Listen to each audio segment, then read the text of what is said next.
So when you're putting together the opera, and not just, I mean, is there action sequences in this? There is a lot of fighting and chasing and that sort of stuff. Even in the book itself, a lot of the monsters and all that sort of stuff. How is that represented in the play or in the opera? No one is just standing still and singing out loud, and the way that happens in a lot of old opera where, okay, I'm going to sing the beautiful love song right now, and I'm just going to go right down to center stage and sing it, and you're all going to love me and sing bravo and encore many times.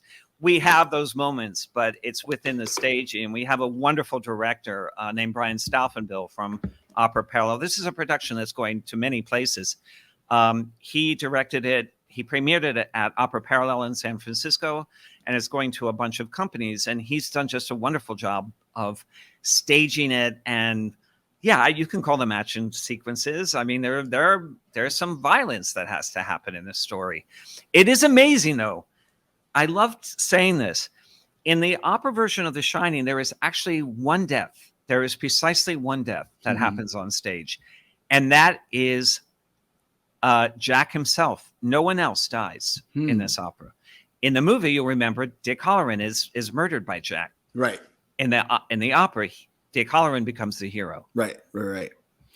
What about when you're talking about like the set? I mean, obviously, I know you're the lyricist, but obviously, I'm sure you have something to do with that overall presentation as well. I'm thinking that an opera stage is probably a normal theater size stage. Yeah. Usually bigger, often bigger. Yeah. So what do you do? Like how many? I guess I'm trying to ask, what's the equivalent of opera staging in comparison to a play staging? Well, opera tends to have bigger sets and bigger, more a bigger budget often. This is, I would say, a medium-sized opera in that regard. I don't have anything to do with the set as much as just saying, we're in a hotel, we are in the bedroom of the hotel, or we're in this part of the hotel. I leave it to the set designer to do that. We had the original production had Erhard Romm, who did this really wonderful set, and the director, Eric Simonson. They worked really closely with them. And we've got an equally brilliant production here. But it's just it's smaller. And what I mean by smaller is it's able to fit in more theaters. The lighting is incredible. It's spooky, and I don't know. Like I can tell you a story. When I did the original production of The Shining, I wanted an elevator, and the director came to me and said, "You're not going to get an elevator. We can't afford that, and it's just not going to work." And so I just rewrote a scene so that we didn't have the elevator. And then he ended up sort of putting the elevator in a projection, so it's even scarier. It's amazing what you can do these days with projections and sets. Sure. And it's pretty incredible. And the thing about this set, sorry, I'm ranting about this a little bit, but I think it's important to remember that the hotel is something that comes alive. And so this hotel becomes like a membrane. It when you first see it, it's like a hotel. By the end of it, it becomes like flesh and blood and corpuscles, and it comes alive. Because it's all in Jack's brain.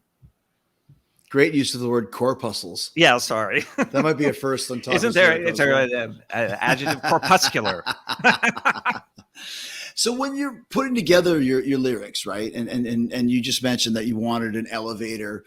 I mean, there are scenes with tractors going through snow, and I'm sure you're thinking like, "Oh, I've got a great idea," but then you kind of let your real mind go. It's just too expensive. I got to let that go. Is there ever times when you really want to push for something, even knowing that it probably can't be done from a production standpoint?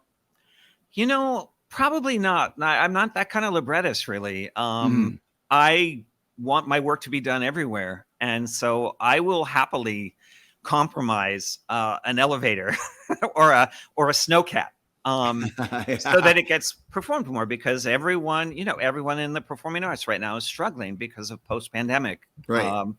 And I don't see any reason why the snowcat can't be off stage and we just hear it in a sound cue, And I did make a decision early on with this libretto in that I set, except for the prologue and the epilogue, everything is set in the hotel. So it's one set. And that's because I wanted to create this sense of claustrophobia that there's no way out. Once they go in that hotel, there's no way out of this. You can almost feel the walls as they're coming alive also closing in.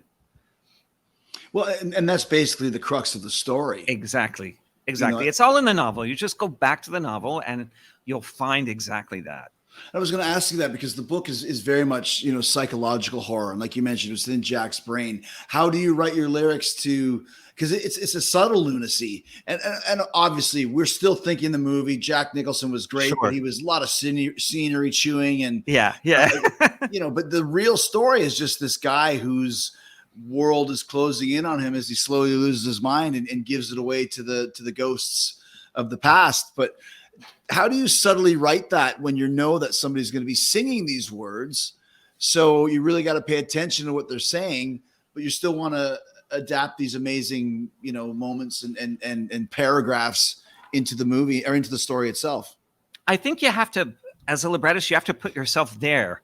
You have to be the character. You have to think of how the character is feeling at that moment. And for example, when Jack has his aria about, like he sings to himself, "Hold on, Jackie boy, you're not going crazy. There's nothing wrong in this hotel." And then he keeps hearing things. You have to think of how you would be doing that. I don't think you can write an evil character unless you have a little bit of evil in yourself, or, you know, or Right. an understanding of how someone could go to that point.